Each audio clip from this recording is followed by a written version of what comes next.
Bonjour, vous êtes là les externes?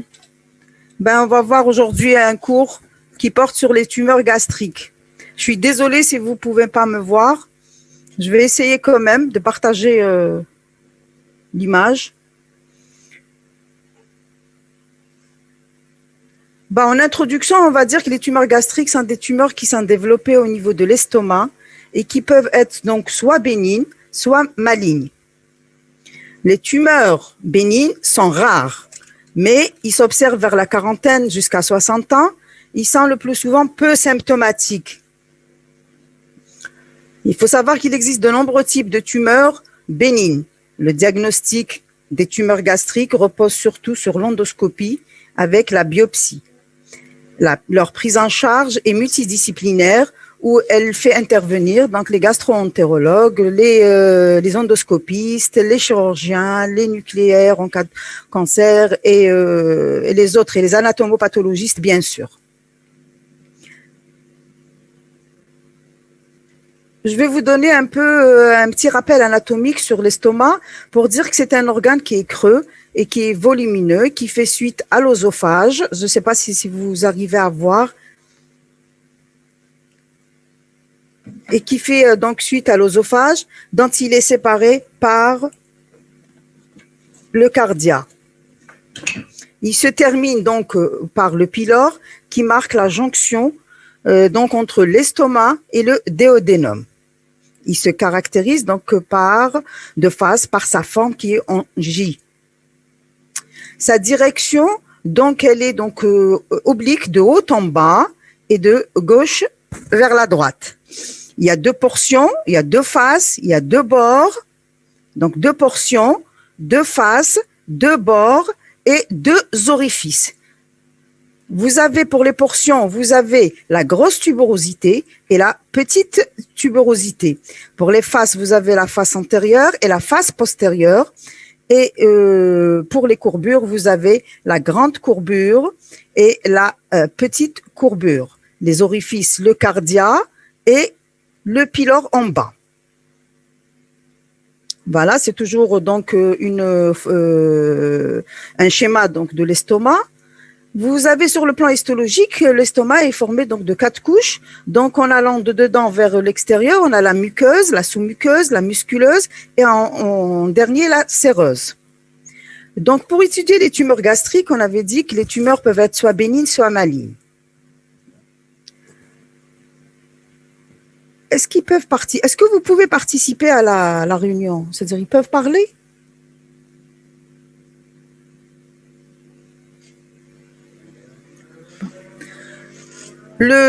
Sur le plan histologique, il peut s'agir donc d'une tumeur épithéliale bénigne. Donc, dans les tumeurs épithéliales bénignes, on a les tumeurs hyperplasiques, les adénomes et les polypes glandulo-kystiques. Les adénomes gastriques, c'est vrai qu'ils sont rares, mais ils ont un risque de cancérisation plus important par rapport aux autres polypes.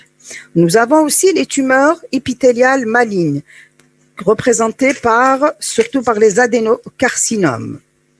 Les tumeurs endocrines et les lymphomes malins non-Hodgkiniens, les tumeurs conjonctives sous muqueuse, dont les tumeurs stromales gastro-intestinales, font partie aussi des différents types histologiques des tumeurs de l'estomac.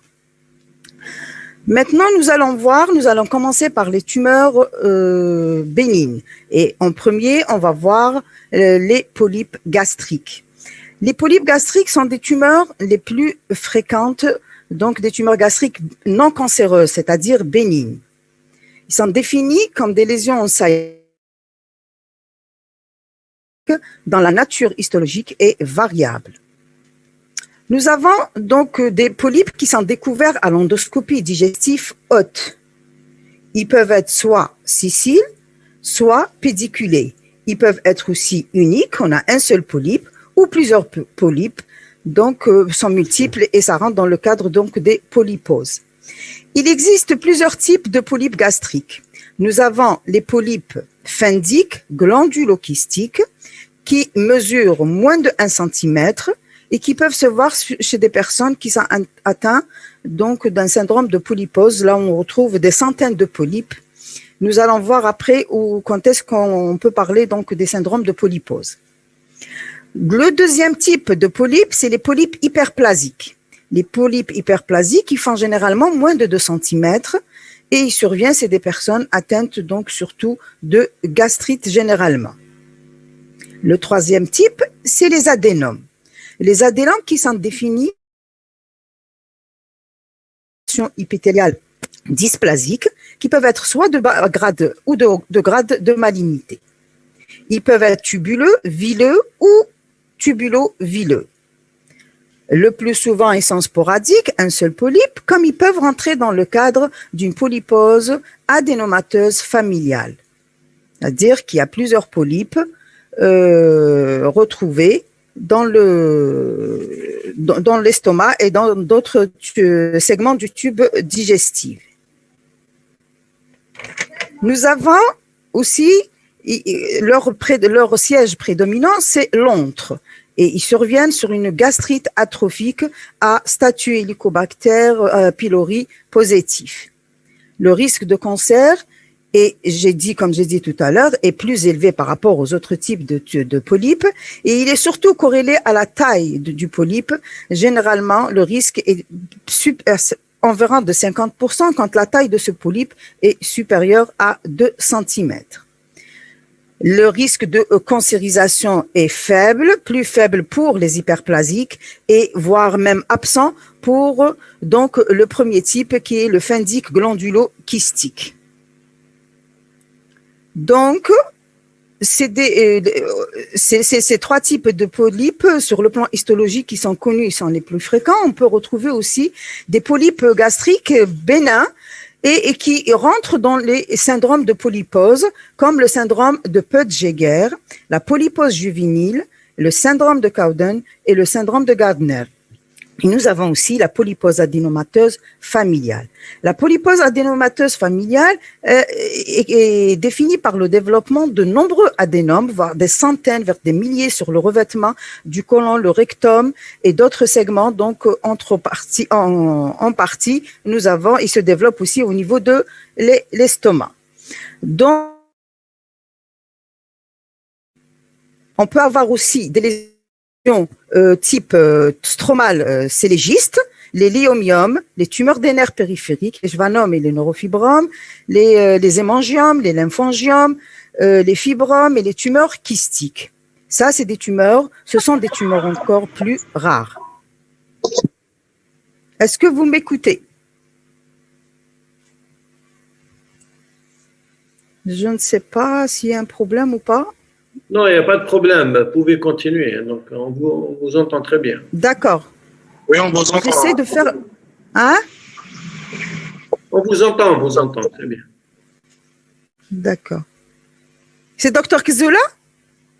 Oui, lui-même. Ah, très bien, très bien. Donc, ça va, ça marche? Oui, ça marche. Très bien, parfait. Très bien. Voilà, c'est des images de polypes qu'on peut voir au niveau de l'endoscopie. Là, on voit, j'essaie de montrer, mais je ne sais pas si mon doigt apparaît ou pas. Pour les polypes gastriques, nous retrouverons surtout donc, les troubles héréditaires, les gastrites et les prises médicamenteuses, surtout les inhibiteurs. Et c'est le cas des polypes des glandes phendiques. Le facteur de risque des autres tumeurs bénignes ne sont pas connus car c'est des tumeurs qui sont très rares. Ils n'ont pas été vraiment étudiés sur ce plan. Sur le plan clinique, les tumeurs gastriques donc non cancéreuses sont rarement symptomatiques plutôt. Donc, ils donnent rarement une symptomatologie parlante. Ils sont découverts le plus souvent d'une manière fortuite lors donc d'une endoscopie digestive effectuée pour d'autres raisons, pour d'autres symptômes. Ils sont asymptomatiques, ils sont symptomatiques plutôt lorsqu'ils augmentent de volume, lorsqu'ils deviennent volumineux. À ce moment-là, ils peuvent donner des douleurs épigastriques, des hémorragies avec répercussions, donc avec anémie, et même obstruction donc de l'orifice gastrique, avec des troubles digestifs type nausées, vomissements et une sensation donc de plénitude après même un repas léger. À la palpation, l'examen clinique, la palpation, donc rarement on ne retrouve pas de masse, sauf si le polype est volumineux, il donne une masse palpable, mais c'est rare, c'est quand la tumeur est volumineuse. Comment on fait le diagnostic sur le plan paraclinique? Donc, l'examen clé, c'est l'endoscopie digestive haute, qui permet aussi donc de visualiser le polype, non seulement le polype, mais aussi de faire des biopsies. Donc, les biopsies, ils sont faits même au niveau des muqueuses entrales et phendiques pour définir et déterminer à peu près l'attitude thérapeutique et la surveillance ultérieure après. On peut faire recours aussi à l'écho-endoscopie qui permet d'étudier donc les différentes couches de la paroi et mieux caractériser les polypes. Pour le traitement, donc le traitement standard, c'est la chirurgie. Mais le choix de la chirurgie repose essentiellement sur la taille du polype. Nous pouvons réaliser des biopsies donc pour enlever un polype unique de 2 cm au moins. Donc c'est-à-dire inciser l'estomac et enlever des polypes qui sont volumineux plus ou moins à 5 cm, ou quand il s'agit de polypes multiples, plats ou sessiles. On peut faire des résections gastriques, c'est-à-dire enlever une partie de l'estomac pour enlever une petite tumeur, ainsi avec une marge de sécurité. Nous pouvons réaliser des gastrectomies, et là c'est exceptionnel, c'est justement pour enlever de nombreux polypes. Comme nous pouvons juste surveiller ces polypes, si la tumeur est petite, moins de 1 cm et asymptomatique, mais il faut avoir des polypes comme ça. Il faut éliminer le cancer.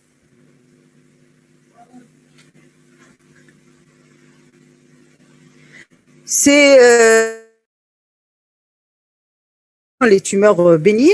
Nous allons entamer les tumeurs malignes. Les tumeurs malignes sont classées donc en fonction de leur siège anatomique et du corps et de l'antre. Vous avez principalement, il s'agit donc des adénocarcinomes, les gystes, les tumeurs gastro-intestinales, stromales et les tumeurs neuroendocrines.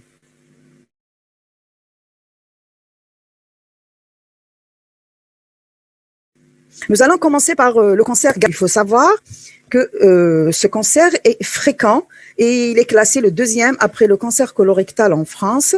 Chez nous, il est 6e d'après les données de l'INSP de l'année passée. Direct de l'INSP. Il survient donc l'âge moyen, donc 70 ans, on peut le voir plus tôt maintenant. On note une prédominance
On attend un peu. Professeur Razali a un problème de connexion. Elle va se reconnecter pour poursuivre son cours, hein.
pense que le professeur Razali a un sérieux problème de connexion, donc on va essayer de, je ne sais pas, on l'attend un peu, hein. On est obligé.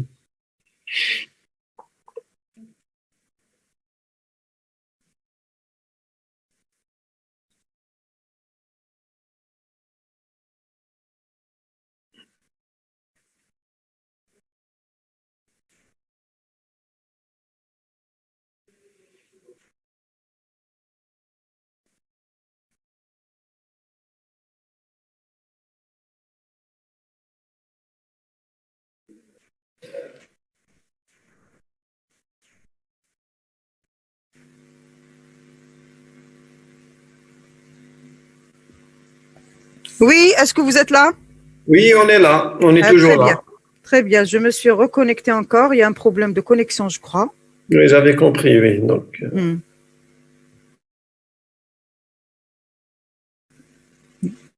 Attends.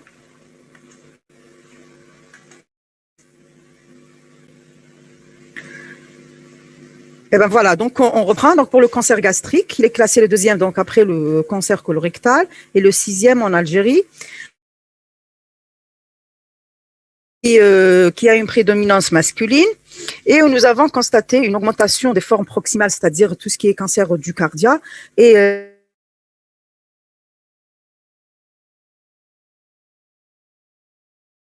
des formes diffuses, les limites plastiques, par en rapport probablement avec survalence de l'infection à Helicobacter pylori, qui est traitée maintenant, et la meilleure conservation et consommation des légumes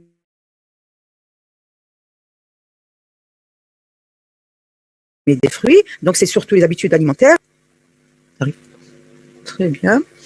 Donc, pour les facteurs de risque qui sont incriminés pour le cancer gastrique, nous avons l'infection à Helicobacter pylori. Donc, au départ, il s'agit d'une gastrite qui est induite par cette bactérie et après par l'Helicobacter pylori qui engendre après une gastrite chronique atrophique, métaplasie et dysplasie et après on a le cancer. L'adénocarcinome distal de type intestinal, donc qui fait suite de l'évolution de cette gastrite chronique.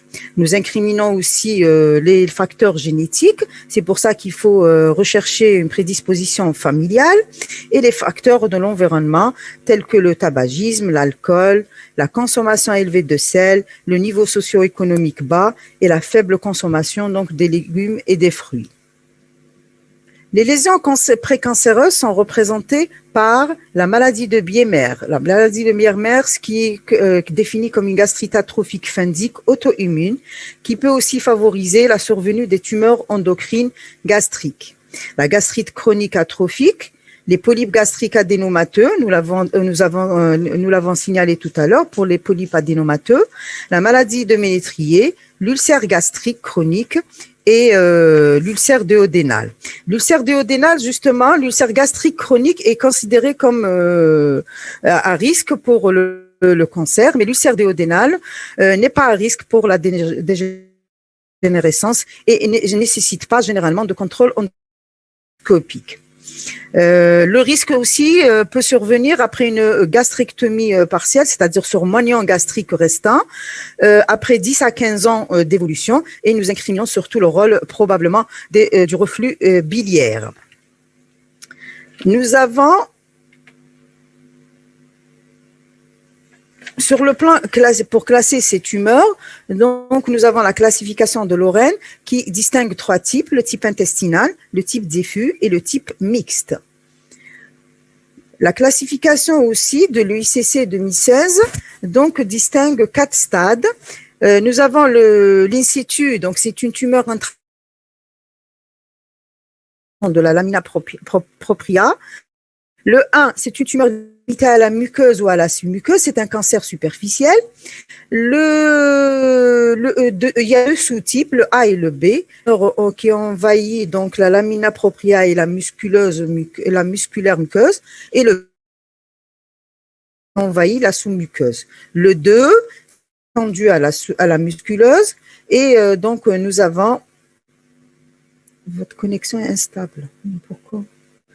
tumeur est donc le 2 est tumeur étendue à la musculeuse et le 3 est quand il y a un envahissement de la sous-séreuse.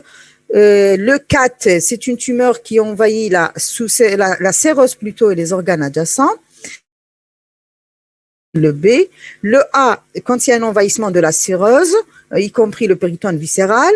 Et le B, c'est des tumeurs qui envahissent un organe ou une structure de voisinage, la rate, le côlon transverse, le foie, le diaphragme, le pancréas, la paroi abdominale, la surrénale, le rein, l'intestin grêle, le rétropéritonéal.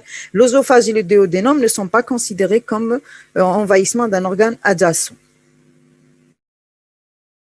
Donc, le N0, pas d'envahissement ganglionnaire. Le N1, il y a un de ganglions régionaux métastatiques. Le 2, 3, 6 ganglions régionaux métastatiques. Le 3, 6 ganglions. Et le B, le 3B, c'est 16 et plus de ganglions métastatiques. Pour les métastases des organes de voisinage, le M1, le M0, pas de métastase, le M1, métastase à distance, donc y compris les ganglions rétropancréatiques, mésentériques, para-aortiques et les susclaviculaires.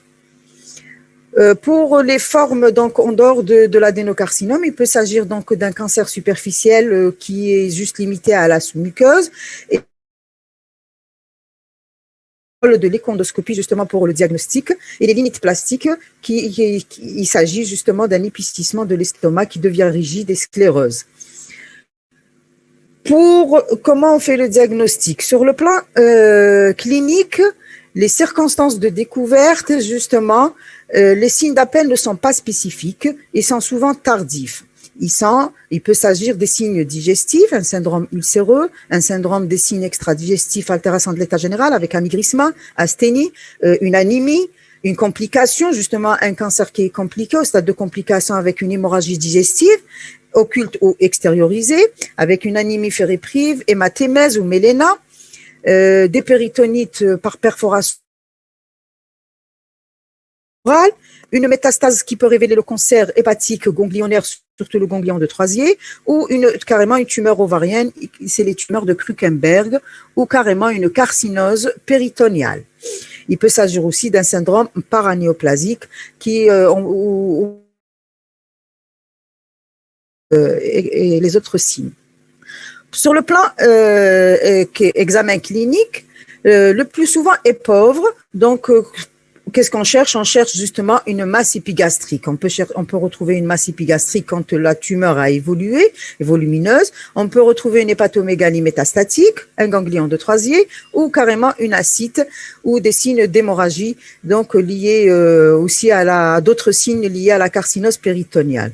Ces symptômes sont aspécifiques, c'est pas spécialement le cancer de l'estomac qui peut nous donner l'acide ou le ganglion de Troisier ou l'hépatomégalie, mais quand il y a une masse épigastrique, ça nous oriente et devant tous ces signes, il est important, il est très indispensable donc de réaliser une endoscopie œsogastro-duodénale qui nous permet donc de visualiser la tumeur, de faire des biopsies,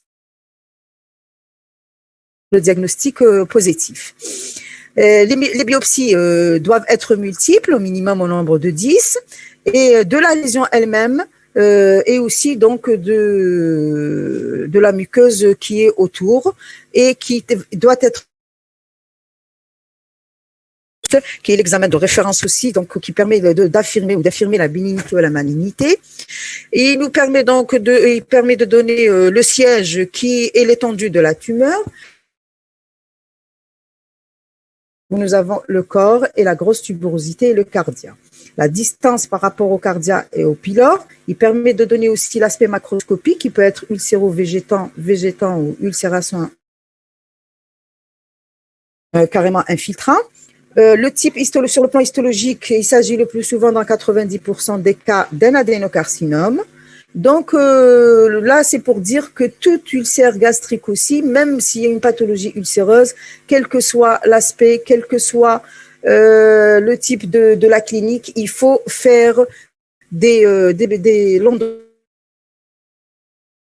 type sur les berges et sur les fonds.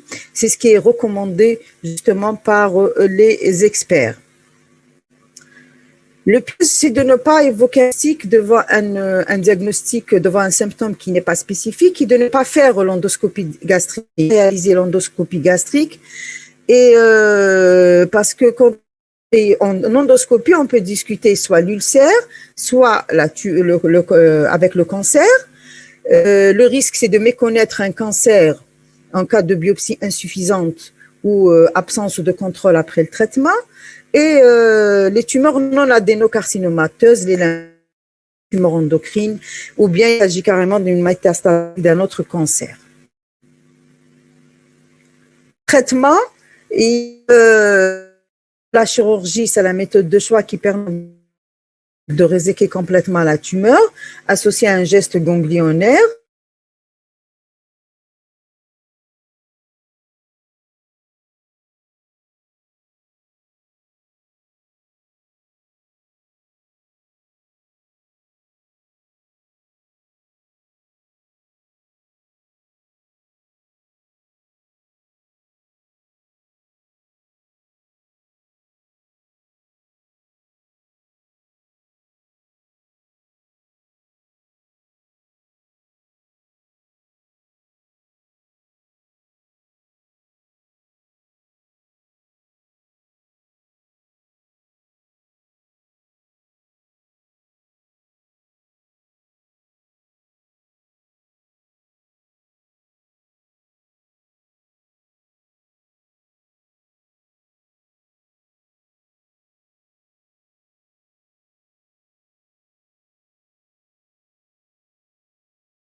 Est-ce que vous m'écoutez? Oui, oui, je vous entends, oui. Ça, Mais il faut ça a partager repris même l'écran. l'image? Non, non, D'accord. on n'a pas encore l'écran, hein. Vous n'avez pas l'écran. Non, pas encore.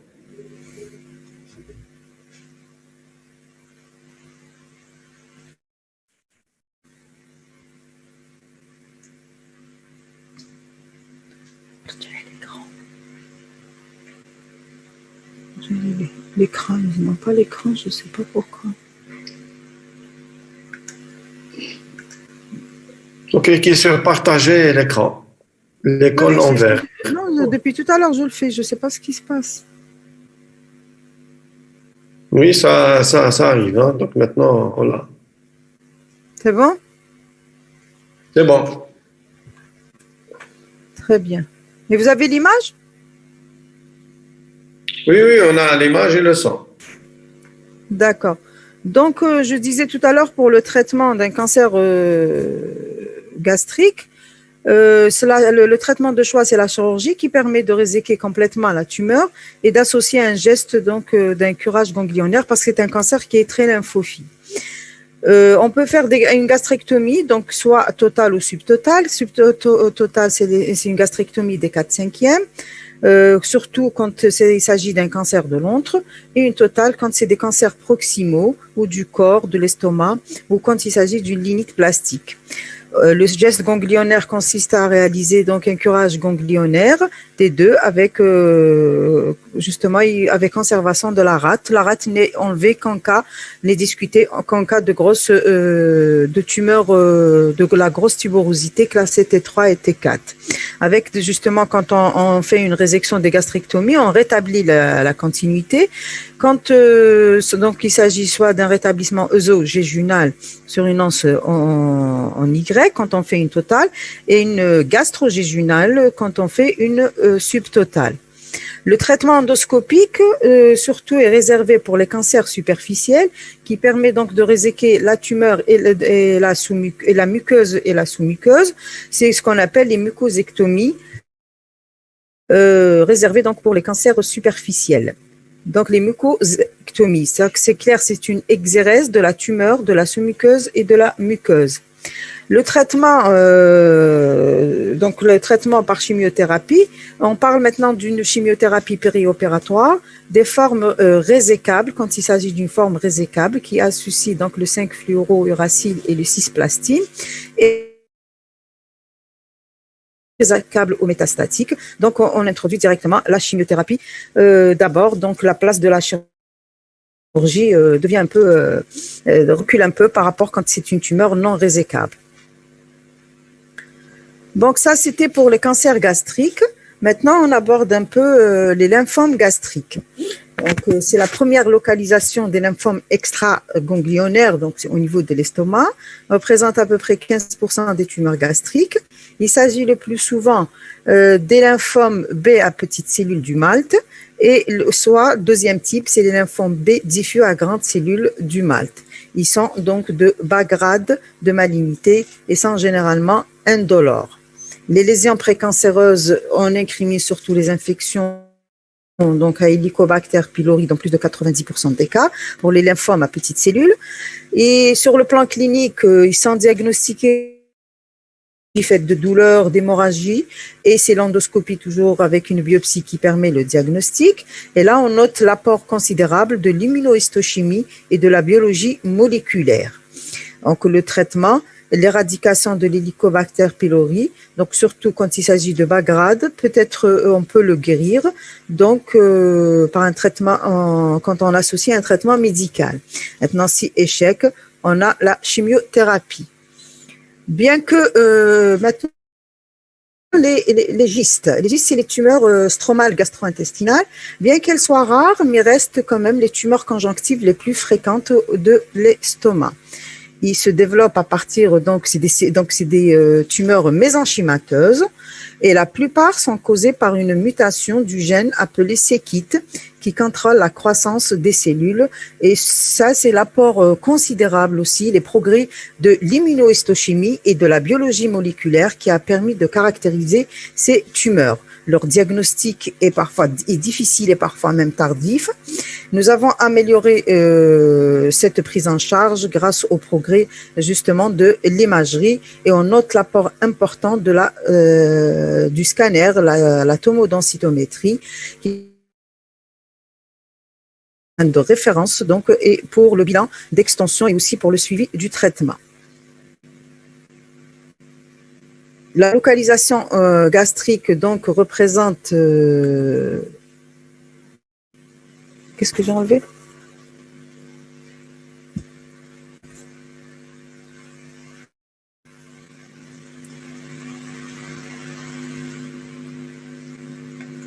Est-ce que vous m'écoutez?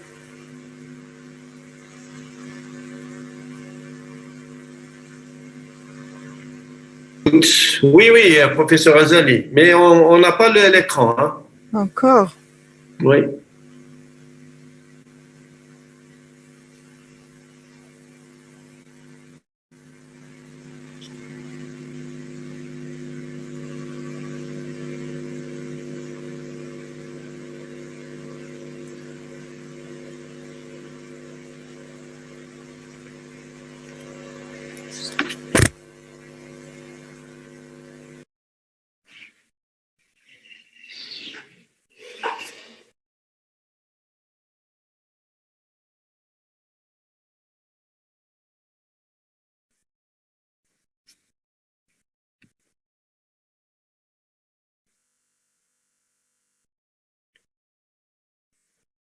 Maintenant, on voit votre écran. Hein.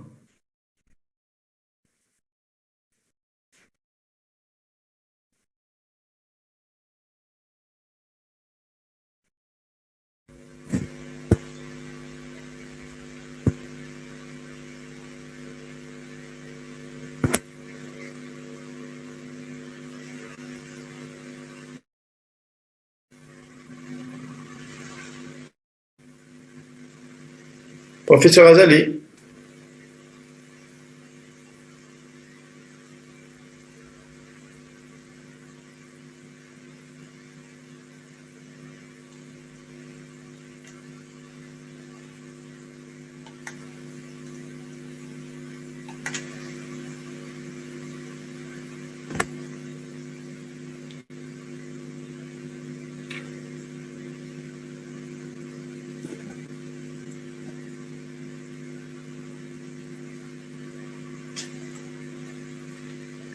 Professeur Azali.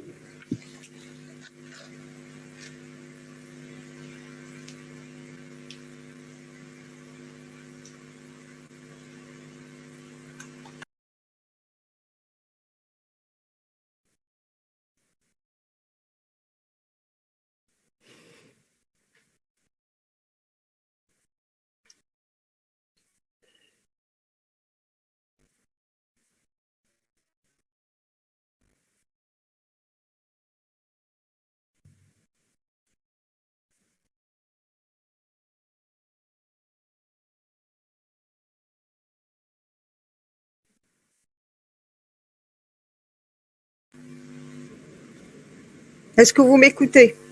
Oui, oui, oui, on vous entend. Ah ben, très bien, très bien. Je ne sais pas ce qui se passe, mais bon, pour la localisation, gastrique, c'est 60 à 70% des cas. 20 à 25% peut se trouver au niveau de l'intestin grêle et rarement dans l'œsophage ou le côlon et le rectum. Désolé, mettre le forme diaporama. Donc, vous voyez pas? Il faut agrandir juste la page, d'accord. Ah oui, oui.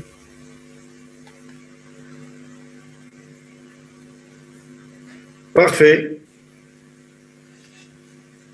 Ça va très bien.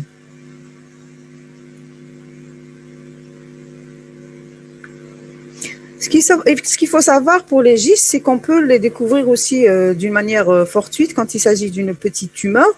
Et donc, c'est l'endoscopie aussi qui permet de faire le diagnostic. Hein.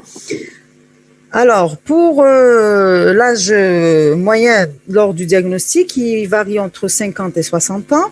La dissémination métastatique de ces tumeurs se situe essentiellement au niveau du péritoine ou du foie. Les atteintes ganglionnaires sont exceptionnelles et rares.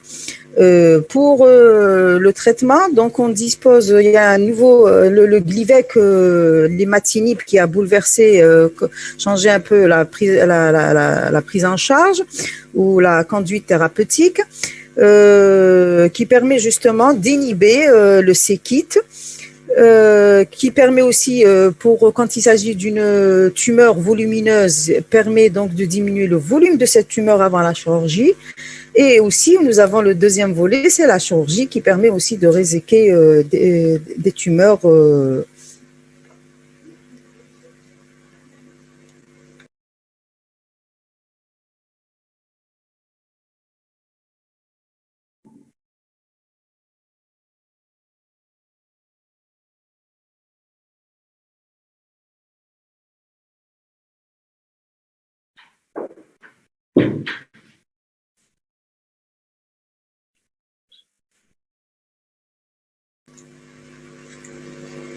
Justement, la chirurgie, elle est indiquée quand il s'agit de tumeurs résécables en préopératoire et le Glivec est discuté en RCP comme pour diminuer le volume tumoral, comme je l'ai dit tout à l'heure.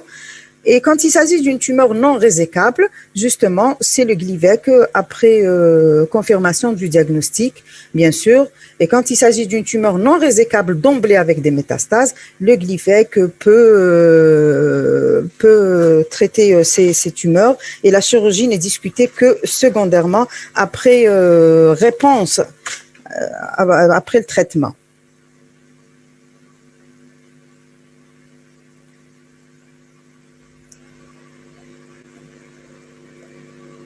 Qu'est-ce qui se passe? Pourquoi l'écran me...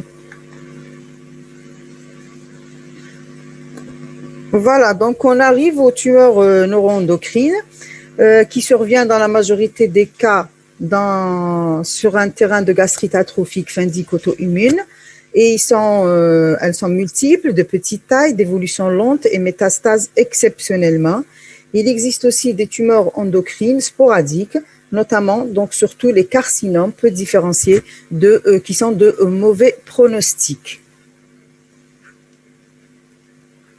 Donc là, nous avons fait le tour à peu près des tumeurs gastriques et le message qu'il faut passer, c'est que devant toute symptomatologie gastrique, il faut réaliser une endoscopie avec biopsie pour faire le diagnostic, donc surtout de bénignité ou de malignité. Et de là découle l'attitude thérapeutique chez nos malades. Ben voilà, je crois que j'ai fait un peu le tour de ces tumeurs. Je ne sais pas si vous m'avez écouté jusqu'à la fin. Est-ce que vous m'écoutez? Est-ce que vous m'écoutez? On vous entend, oui. Hein? Oui. Vous pouvez continuer votre tour. Hein. Ben voilà, j'ai fait le tour de cette question. En principe, je pensais que c'était interactif pour qu'il y ait des questions. Non, ils vous posent des questions, hein, donc ils peuvent poser leurs questions. Eh ben oui, j'écoute.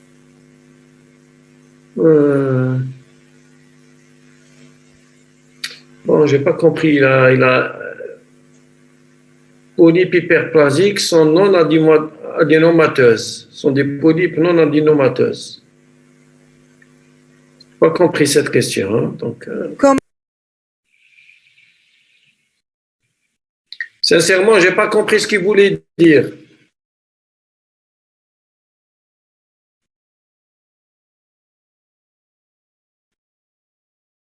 Voilà, personne, spectateur anonyme. Bon, si tu veux avoir une réponse, il faut reformuler ta question.